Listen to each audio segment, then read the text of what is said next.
Hi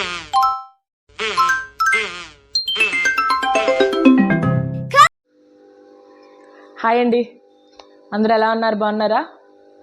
నా పేరు అమలా, మీరు చూస్తున్నది అమలా టెక్ టైడ్. ఈరోజు టాపిక్ వచ్చేసి shapes, colours, big versus small. మీరు ఆల్రెడీ తమ్నైల్లో చూసే ఉంటారు. షేప్స్ కోసం, కలర్స్ కోసం నేను నర్సరీ క్లాస్లో అయితే డీప్గా ఎక్స్ప్లెయిన్ చేశాను. అండ్ ఫస్ట్ టాపిక్ కూడా క్లియర్గా అయితే ఎక్స్ప్లెయిన్ చేశాను.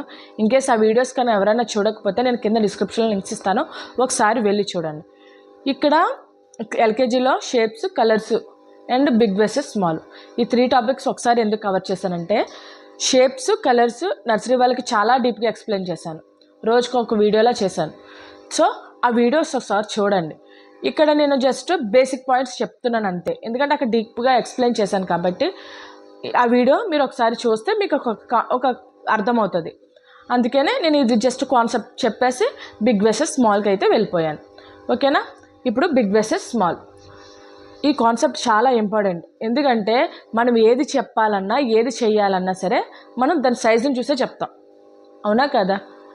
అందుకనే ఈ బిగ్ వర్సెస్ స్మాల్ అన్నది, అసలు పిల్లలకి బిగ్ అంటే ఏంటి, స్మాల్ అంటే ఏంటి, అసలు ఇది ఎందుకు యూజ్ చేస్తాం, అసలు ఇది ఏం చూపిస్తుంది అన్నదైతే నేనైతే చెప్పడం జరిగింది. ఈ వీడియో దయచేసి స్కిప్ చేయకుండా క్లియర్గా వినండి, అర్థం చేసుకోండి. మీకు అర్థం చేసుకున్నాక పిల్లలకైతే చెప్పండి. ఇదే కనుక మన ఛానల్ ఫస్ట్ టైం కనుక చూస్తే దయచేసి లైక్ చేయండి, షేర్ చేయండి, సబ్స్క్రైబ్ చేయండి. ఓకేనా? టాపిక్లోకి వెళ్ళిపోదాం. LKG mathematics, topic 2 shapes. Previous వీడియోలో టాపిక్ 1 అన్నది క్లియర్ అయితే అవ్వడం జరిగింది. ఇన్కేస్ ఆ వీడియో కనుక ఎవరైనా చూడకపోతే నేను కింద డిస్క్రిప్షన్లో లింక్స్ ఇస్తాను, ఒకసారి వెళ్ళి చూడండి. టాపిక్ 1 అయ్యాకే టాపిక్ 2కి అయితే రండి, ఎందుకంటే అది అర్థం కాకుండా ఇదైతే అర్థం కాదు. ఓకేనా? Shapes start with basic shapes: circle, square, triangle, rectangle, oval. Use visualise చెప్పా కదా. Flash cards, shape sorting toys, అంటే లైక్ ఫ్లాష్ కార్డ్స్ అంటే ప్రీవియస్ వీడియోలో చెప్పాను నేను ఆల్రెడీ, ఎలా చేయాలి, ఏం చేయాలి, ఈ విధంగా చేయాలని. అది ఆ విధంగా పిల్లలకైతే చెప్పండి. షేప్స్ అదే నేను చెప్పాను కదా, టాయ్స్ నేను డిస్ప్లే మీద ఇస్తున్నాను చూడండి, రింగ్స్, ఆ టైపు టాయ్స్ తీసుకొని పిల్లలకైతే షేప్స్ కోసం అయితే చెప్పండి. ఓకేనా? ఎవ్రీడే ఆబ్జెక్ట్స్, ఇప్పుడు క్లాక్ ఉంది, క్లాక్ కానీ కాయిన్స్ కానీ అవి ఏ షేప్లో ఉంటాయి? సర్కిల్ షేప్లో. చెప్పండి, clock is a circle shape, coin is a circle shape అని మనకున్న ఆబ్జెక్ట్సే క్లియర్గా వాళ్ళకైతే ఎక్స్ప్లెయిన్ చేయండి. విండోస్, టైల్స్ మనకి ఏ షేప్లో ఉంటాయి? స్క్వేర్ షేప్లో. అట్లాగా మీ కంటికి కనిపించే ఏదన్నా సరే, మీది ఏది కనిపించినా సరే అది పిల్లలకి అర్థమయ్యే విధంగా చెప్పండి. ఏ వస్తువు తీసుకున్నా సరే, లైక్ ఇప్పుడు ఒక బుక్ తీసుకున్నారనుకో, this is a rectangle, triangle. లేదంటే ఒక పిల్లో తీసుకున్నారనుకో, దిస్ ఈజ్ ఏ రెక్ట్రయాంగిల్. లేదంటే ఒక బాటిల్ క్యాప్ తీసుకున్నారనుకో, దిస్ ఈజ్ ఏ సర్కిల్. ఆ విధంగా ప్రతి దానికి ఏ వస్తువు తీసుకున్నా, మీరు ఏ టాపిక్ చెప్తున్నారో ఆ విధంగా అయితే పిల్లలకి ఎక్స్ప్లెయిన్ చేయండి. Pizza slice, road signals triangle షేప్లో ఉంటాయి అని పిల్లలకైతే క్లియర్గా చెప్పండి. ఫస్ట్ షేప్స్ అంటే వాళ్ళకి ఏంటో క్లారిటీ రావాలి. షేప్ అంటే ఏంటి? ఆకారం. ఒక వస్తువు కోసం చెప్పాలంటే దాని ఆకారం ఎలా ఉందో చెప్పాలి. అది మెయిన్ పిల్లలకి తెలియాల్సింది ఏంటంటే, ప్రతి దానికి మీనింగ్ అన్నది చాలా ఇంపార్టెంట్. అర్థమవుతుందా? ప్రతిదానికి మీనింగ్ చెప్పి దాని తర్వాత కాన్సెప్ట్లోకి వెళ్ళండి. ఓకేనా? మీనింగ్ లేకుండా పిల్లలకి ఎప్పుడు ఏది చెప్పద్దు. నెక్స్ట్ డ్రాయింగ్ చెప్పా కదా, మీరు షేప్స్ డ్రాయింగ్ వేసి వాటికి కలరింగ్ వేయమని చెప్పండి. ఓకేనా? నేను స్క్రీన్లో చూపిస్తున్నాను చూడండి, అలాగే షేప్స్కి కలరింగ్ వేసి డ్రాయింగ్ అయితే వేయమని చెప్పండి. తర్వాత సాంగ్స్ అండ్ వీడియోస్ ద్వారా పిల్లలకైతే చెప్పండి. Craft and activities, shape matching games, మళ్ళీ పేపర్ కటింగ్ చేయడం, అలా చేయించడం వల్ల కూడా వాళ్ళు ఈజీగా షేప్స్ అన్నది ఐడెంటిఫికేషన్ చేస్తారు. ఇంటరాక్టివ్ లెర్నింగ్ యాప్స్, మనకి సెర్చ్ చేస్తే చాలా యాప్స్ ఉన్నాయి, ఆ యాప్స్ చూసి వర్క్షీట్స్ ప్రిపేర్ చేసి పిల్లలకైతే ఇవ్వండి. ప్రతిరోజు నేను చెప్పేది అంటే డైలీ ప్రాక్టీస్, ఇది మస్ట్ అండ్ షుడ్. మీరు డైలీ ప్రాక్టీస్ చేయిస్తేనే పిల్లలకి అన్నది సబ్జెక్టు కాన్సెప్ట్ వైజ్ గుర్తుంటుంది. ఓకే కదా? నేను రివిజన్ చేశాను అంతే. మీకు క్లియర్గా డీప్గా కావాలంటే ఒకసారి నర్సరీ క్లాస్లో అయితే ప్రతిదీ కూడా క్లియర్గా చెప్పగల షేప్స్ కోసం ఒకసారి వెళ్ళి చూడండి. ఓకే. ఎల్కేజీ మ్యాథమెటిక్స్ టాపిక్ 3 ఏంటి కలర్స్. టాపిక్ 1 ఏమో నెంబర్స్, టాపిక్ 2 ఏమో షేప్స్, టాపిక్ 3 ఏమో కలర్స్. ఈ కలర్స్ కూడా నర్సరీ వాళ్ళకి చాలా క్లియర్గా ఎక్స్ప్లెయిన్ చేశాను. ఎలా పెయింటింగ్ వేయాలో, ఎలా ఐడెంటిఫికేషన్ చేయాలో, ఎలాగా షేప్స్ డ్రా చేయాలో ప్రతిదీ వాళ్ళకైతే చెప్పాను. ఒకసారి ఇది కూడా నేను జస్ట్ రివిజన్ చేస్తున్నాను, ఎందుకంటే చెప్పిందే చెప్తే మీకు కూడా బోర్ కొడుతుంది కదా. అందుకని నేను ఆల్రెడీ నర్సరీ క్లాస్లో అయితే చెప్పాను. ఒకసారి నేను ఇదైతే రివిజన్ చేస్తాను. మీకు క్లియర్గా కావాలంటే ఒకసారి ఆ వీడియో చూడండి, నేను కింద డిస్క్రిప్షన్లో లింక్స్ ఇస్తాను. Okay. Start with primary colours. చెప్పా కదా ఫస్ట్ ఎప్పుడు బ్రైట్ కలర్స్ చెప్పాలని. Red, blue, yellow. Use colour flash cards. నేను నర్సరీ వాళ్ళకి కలర్స్ కోసం ఫ్లాష్ కార్డ్స్ అయితే తయారు చేశాను, ఒకసారి చూడండి. ఓకేనా. Everyday objects. చెప్పాను కదా, మనం చూసిన ప్రతి వస్తువుకు వాళ్ళకి చదువు విధంగా ఉపయోగపడాలి. ఇప్పుడు యాపిల్ తీసుకున్నారు, this is A red colour అని చెప్పండి. మనం ఎక్కడికైనా ట్రావెల్ చేసినప్పుడు స్టాప్ సిగ్నల్స్ ఉంటాయి కదా, that is a red colour అని చెప్పండి. అది షేప్ కూడా చెప్పండి, రెండు కవర్ అయిపోతాయి. ఇప్పుడు గ్రీన్ లీవ్స్ని అండ్ గ్రాస్ గ్రీన్ కలర్. అట్లా మనం ఇప్పుడు జస్ట్ పిల్లోకి మనం గ్రీన్ కలర్ ఉందనుకో, daddy this is pillow, this is green colour అలా మెన్షన్ చేయండి. మనకి ఏది కనిపించినా సరే ఏ విధంగా అన్నా సరే వాడండి. దాంతోపాటు కలర్ అవుతుంది, కలరు కవర్ అవుతుంది, షేప్స్ కవర్ అవుతాయి. సో ఏది చెప్పినా సరే క్లియర్గా చెప్పండి. Blue sky and ocean. ఓకేనా. Colouring activities, colours books. నేను ఆల్రెడీ ప్రీవియస్ వీడియో అదే నర్సరీ క్లాస్కి అయితే చెప్పాను, కలరింగ్ బుక్స్ ఎలా ఉంటాయి ఏంటన్నది క్లియర్గా అయితే చెప్పాను. ఒకసారి మీకు చూపిస్తాను చూడండి. ఇట్లా కలరింగ్ బుక్స్.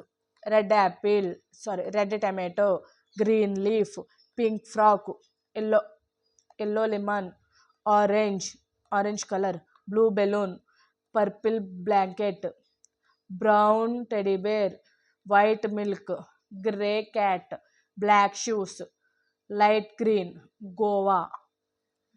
అట్లాగా మీరు ప్రతిదానికి ఇది చూసి మెన్షన్ చేసి పిల్లలకి బుక్స్ చూసి చెప్పండి, యాక్టివిటీస్ చేయించండి, కలరింగ్ వేయించండి. ఓకేనా. హ్యాండ్ పెయింట్ వేయించండి. నేను షార్ట్స్ కూడా చేశాను ఈ కలరింగ్ కోసం, షేప్స్ కోసం. ఒకసారి ఆ షార్ట్స్ కూడా చూడండి, మీకు ఒక ఐడియా వస్తుంది. ఓకేనా. ఇది నేను జస్ట్ రివిజన్ చేస్తున్నాను అంతే. నేను సాంగ్స్ అండ్ వీడియోస్ చెప్పాను కదా, పెయింట్ క్రాఫ్ట్ నేను ఆల్రెడీ షార్ట్స్లో పెట్టాను, ఒకసారి చూడండి. Interactive apps and games, daily practice. ఓకేనా. కలర్స్ కోసం, షేప్స్ కోసం ప్రీవియస్ వీడియోలో చెప్పడం వల్ల నేను ఇది కొంచెం జస్ట్ టచ్ చేశాను అంతే. ఓకేనా. రివిజన్గా చేశాను. ఓకేనా. 5th టాపిక్ వచ్చేసి బిగ్ వర్సెస్ స్మాల్. అస్సలు ఇది అన్నది టచ్ అవ్వలేదు నర్సరీ వాళ్ళకి. టచ్ అండ్ జస్ట్ ఐడెంటిఫికేషన్ అయితే చెప్పాను అంతే. చెప్పా కదా, చాలా సబ్జెక్ట్స్ ఇప్పుడు నర్సరీలో ఉన్నాయి, చాలా వరకు ఎల్కేజీలోకి వస్తాయి సబ్జెక్ట్స్. ఎందుకంటే వాళ్ళకి కంటిన్యూషన్ ఉంటుంది కాబట్టి ప్రతిదానికి. సో ఇందులో వచ్చింది, ఇందులో చెప్పినట్టు అందులో చెప్పినట్టు కాదు. ప్రతిదానికి మనం ఏ క్లాస్కి వెళ్ళినా సరే ఫస్ట్ బేసిక్స్ అన్నది చాలా ఇంపార్టెంట్. అంటే ఈ క్లాస్లో వీళ్ళకి ఇది వచ్చిందా లేదా అనడం కోసం కొన్ని సబ్జెక్ట్స్, కొన్ని క్లాసెస్ వరకు ప్రీవియస్ క్లాసెసే ఉంటాయి. ఓకేనా. LKG mathematics topic 5 big versus small. ఇది చాలా ఇంపార్టెంట్. ఫస్ట్ పిల్లలకి బిగ్ అంటే ఏంటి, స్మాల్ అంటే ఏంటో చెప్పాలి. అది మీరు ఆబ్జెక్ట్స్ అన్నా తీసుకోండి, లేదంటే నేను చెప్పాను విజువలైజేషన్ మెయిన్ ఉండాలి, టచింగ్ ఫీల్ ఖచ్చితంగా ఉండాలని. సో బిగ్ అంటే పెద్ద వస్తువు, స్మాల్ అంటే చిన్న వస్తువు. లైక్ బై హ్యాండ్ మూమెంట్ చూపించండి. This is big, this is small, like ఇలా చూపించండి. లైక్ ఆబ్జెక్ట్స్ తీసుకోండి, లైక్ ఒక బాల్ తీసుకోండి. This is a big ball, this is a small ball. Big అంటే ఒక ఐడియా వచ్చేవాడికి, అంటే లైక్ బిగ్ అంటే కొంచెం పెద్దగా ఉంటుంది, స్మాల్ అంటే చిన్నగా ఉంటుంది అని ఒక ఐడెంటిఫికేషన్ వచ్చేయాలి. ఆ విధంగా మీరు పిల్లలకైతే చెప్పండి. అర్థమవుతుందా. Use everyday objects. చెప్పాను కదా, మీరు ప్రతిరోజు మీరు చూసే వస్తువులో కలర్స్ చెప్పమన్నా, షేప్స్ చెప్పమన్నా, ఇప్పుడు బిగ్ వర్సెస్ స్మాల్ కూడా చెప్పమన్నా. ఇప్పుడు లైక్ మన ఇంట్లో చూడండి, చైర్స్ ఉంటాయి, బిగ్ చైర్స్ ఉంటాయి, స్మాల్ చైర్స్ ఉంటాయి. అప్పుడు చూసి చెప్పండి, daddy this is a big chair, this is a small chair. అట్లాగా మీకు కనిపించిన ప్రతి వస్తువు మీకు ఏ విధంగా ఎలా కనిపిస్తే ఆ విధంగా చెప్పండి. ఓకేనా. అలా చెప్పడం వల్ల పిల్లలకి ఎప్పటికీ కాన్సెప్ట్ వైజ్ మర్చిపోరు. ఏదన్నా సరే, ఇప్పుడు యానిమల్స్ ఉన్నాయి, బేబీస్ అన్నీ స్మాల్గా ఉంటాయి, లైక్ యానిమల్స్ అన్నీ బిగ్గా ఉంటాయి. అట్లాగా వాటి కోసం కూడా మీరు అలా ఎక్స్ప్లెయిన్ చేయడం వల్ల పిల్లలు ఎప్పటికీ మర్చిపోరు. ఓకేనా? యూజ్ యువర్ హ్యాండ్స్ అంటే హ్యాండ్స్ని చూసి యాక్షన్ చేస్తూ పిల్లలకైతే చెప్పండి. This is a small, this is a big అని పిల్లలకి ఏ వస్తువన్నా సరే చెప్పండి. ఒక బుక్స్ తీసుకోండి, like this is a big book, this is a small book అని అలా మెన్షన్ చేయండి. ఫోర్త్ వన్ ఏంటంటే కాంట్రాస్ట్ పేర్స్. అంటే the elephant is big, the mouse is small. చూడండి, ఏ స్టోరీస్ అన్నా ఎలిఫెంట్కి మైస్కి అలా ఇలాగ స్టోరీస్ ఉంటాయి కదా, ఆ విధంగా పిల్లలకైతే ఎక్స్ప్లెయిన్ చేయండి. Activities or games. ఇది యాక్టివిటీస్ ఏంటంటే లైక్ బిగ్స్ అన్నీ ఒక దాంట్లో, స్మాల్స్ అన్నీ ఒక దాంట్లో పెట్టమని, అలా మీకు తోచిన విధంగా మీకు ఏ విధంగా ఐడెంటిఫికేషన్ వస్తే ఆ విధంగా అయితే పిల్లలకైతే చేయించండి. Related to their word. Your bed is big but your toy is small. మనం రోజు బెడ్ మీద పడుకుంటాం కదా, చిన్న టాయ్ పెట్టండి. Your bed is big, your toy is small. అట్లా ప్రతిదానికి మెన్షన్ చేయండి. Big versus small worksheets. ఓకేనా? Circle the bigger object. అంటే లైక్ ఫస్ట్ వన్ అండి, సర్కిల్ ది బిగ్గర్ ఆబ్జెక్ట్. అంటే ఇప్పుడు మీరు ఈ బాల్ ఉంది, ఈ స్మాల్ ఉంది, స్మాల్ బాల్ ఉంది. సర్కిల్ ది బిగ్గర్ ఆబ్జెక్ట్ అంటే బిగ్గర్ ఉన్నదానికి సర్కిల్ చేయమని చెప్పాలి. అలా వర్క్ షీట్స్ నేను డిస్ప్లే మీద ఇస్తున్నాను చూడండి, ఆ విధంగా మీరు వర్క్ షీట్స్ అన్నది చేయించండి. అలాగే మళ్ళీ ఇప్పుడు బిగ్గర్ అయిపోయింది కదా, మరి స్మాలర్ చేద్దాం. స్మాలర్ ఇప్పుడు స్టార్ ఇది ఉంది, స్మాలర్ది సర్కిల్ది స్మాలర్ ఆబ్జెక్ట్ అంటే ఇట్లాగా. ఇలా ప్రతిదానికి మన మైండ్ ఎంత క్రియేటివిటీగా ఆలోచిస్తుందండి. మీ పిల్లల్ని మీరే నేను జస్ట్ టాపిక్స్ చెప్పి అది ఎలా చెయ్యాలో చెప్తున్నా అంతే. కానీ దాన్ని మీరు యూజ్ చేసుకొని మీరు ఎన్ని విధాలుగానే పిల్లలకి నేర్పించాలి. ఎలా నేర్పించాలో చెప్తున్నాను నేను. ఎన్ని విధాలుగా మీరు నేర్పించుకోవాలో అది మీ చేతుల్లో ఉంది. అర్థమవుతుందా? Matching the big and small objects. నేను స్క్రీన్ మీద చూపిస్తున్నాను చూడండి, అట్లాగా ప్రతిదానికి మ్యాచింగ్ అయితే చేయండి. అంటే సేమ్ ఇమేజ్ పెట్టండి. మళ్ళీ డిఫరెంట్ ఇమేజ్ అయితే మళ్ళీ కన్ఫ్యూజ్ అవుతారు. సో సేమ్ ఇమేజ్ పెట్టి this is big, this is small. So ఇది ఇప్పుడు ఈ స్టార్ ఉందా, ఈ స్టార్ స్మాల్, ఇక్కడ ఎక్కడో బిగ్ స్టార్ ఉంది. సో ఇట్లా మ్యాచింగ్ చేయమని చెప్పండి. Smaller one bigger, bigger one to smaller. అలాగా సార్ట్ ది ఆబ్జెక్ట్. ఇంకా అన్నీ అలాగేనండి. Draw a bigger and smaller objects. Colour the big objects in red colour, small objects in blue colour.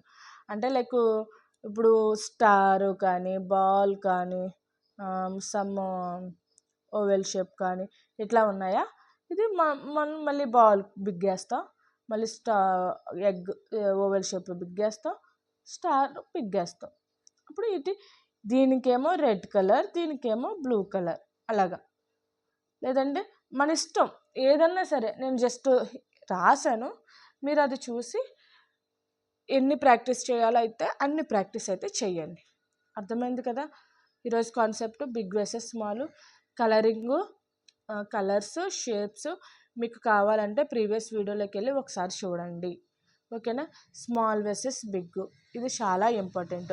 First వాళ్ళకి meaning అయితే చెప్పండి, తర్వాత వర్క్ షీట్స్ అయితే చేయించండి. వర్క్ షీట్స్ ఎక్కువ చేయించడం వల్ల వాళ్ళ ప్రాక్టీస్ ఎక్కువ ఉండడం వల్ల వాళ్ళ కాన్సెప్ట్ స్టాండర్డ్ అయిపోయి ఉంటుంది. అర్థమైంది కదా ఈరోజు టాపిక్? మీకు ఈ మ్యాథ్స్కి సంబంధించి నేను చెప్పేదానికంటే మీరు ఓన్గా పిల్లల్ని మీరు ఓన్గా క్రియేటివిటీగా మీరు చదివించండి. దానివల్ల ఏంటంటే తయారు చేసేటప్పుడు మీకు ఇంట్రెస్ట్ ఉంటుంది, చెప్పడానికి కూడా మీకు ఇంట్రెస్ట్ ఉంటుంది. అవి ఇప్పుడు నేను ఇలా నేను బుక్లో చూపిస్తాను, మీరు ఎలాగా మళ్ళీ మీరు డ్రా చేయాలి, మీరు ఎలాగా చెప్పాలి. అవునా కదా? సో అందుకనే మీరు ఏదన్నా సరే మీ ఓన్ క్రియేటివిటీతో పిల్లల్ని ఏ విధంగా చదివించాలి నేను చెప్తున్నా, కాన్సెప్ట్ నేను చెప్తున్నా, అది ఎలా చెప్పాలో నేను చెప్తున్నా. మీరు దాన్ని యూటిలైజ్ చేసుకొని ఏ విధంగా చెప్పాలి అంటే దానికి ఏ విధంగా ఎలా తయారు చేయాలి, ఏవి ఆప్టికల్స్ చూపించాలి అన్నది మీ చేతుల్లో ఉంది. ఓకేనా? నేను స్టార్టింగ్ నుంచి చెప్పేది ఒక్కటే, పిల్లలకి మెయిన్ కాన్సెప్ట్ రావాలి, దానికి మీనింగ్ తెలియాలి. అందుకనే నేను ఇది క్లియర్గా అయితే చెప్పడం జరుగుతుంది. మీరు ఏదన్నా సరే క్లియర్గా పిల్లలకైతే ఎక్స్ప్లెయిన్ చేయండి. ఓకే కదా, ఈరోజు వీడియో క్లియర్ అయింది కదా? ఓకే, రేపు నెక్స్ట్ టాపిక్ వెళ్దాం. అర్థమైంది కదండి నేను చెప్పింది? క్లియర్గా అర్థమైందా మీకు? షేప్స్ కానీ కలర్స్ కానీ బిగ్ వెసెస్ స్మాల్. ఎప్పుడైనా సరే ఏ టాపిక్ చెప్పినా సరే పిల్లలకి కాన్సెప్ట్ చెప్పండి, దాని మీనింగ్ చెప్పండి. అందుకని మీరు ఏది చెప్పినా సరే ఫస్ట్ వాళ్ళకి తెలుగులో ఎక్స్ప్లెయిన్ చేయండి. ఇప్పుడు బిగ్ ఉంది, బిగ్ అని యాక్షన్ చేసి చెప్పండి, స్మాల్ అని యాక్షన్ చేసి చెప్పండి. దీన్ని చెప్పడం వల్ల వాళ్ళకి మీరు యాక్షన్ చేసినా వాళ్ళకి స్టోర్ అవుతుంది. మీరు ఎంత నోట్స్ చేసి ఎంత చెప్పినా వాళ్ళకి ఉండదు. సో మీరు ఏది యాక్షన్ చేస్తారో, మీరు ఎలా ఎక్స్ప్లెయిన్ చేస్తారో అదే వాళ్ళ మైండ్లో ఉంటుంది. కాబట్టి ప్రతిదీ కూడా యాక్షన్ మూమెంట్, టచింగ్ ఫీల్ అయితే ఇవ్వండి వాళ్ళకి. ఓకే కదా, ఈరోజు కాన్సెప్ట్ అయితే అర్థమైంది కదా? ఇన్కేస్ మీకు ఏమైనా డౌట్స్ ఉన్నా, ఏమన్నా అర్థం కాకపోయినా నాకు కింద కామెంట్ చేయండి. నెక్స్ట్ టాపిక్ ఏం కావాలన్నా సరే మీరు కామెంట్ చేయండి. ఇదండి ఈరోజు వీడియో. ఈ వీడియో కనుక మీకు నచ్చితే దయచేసి లైక్ చేయండి, షేర్ చేయండి, సబ్స్క్రైబ్ చేయండి. Thank you.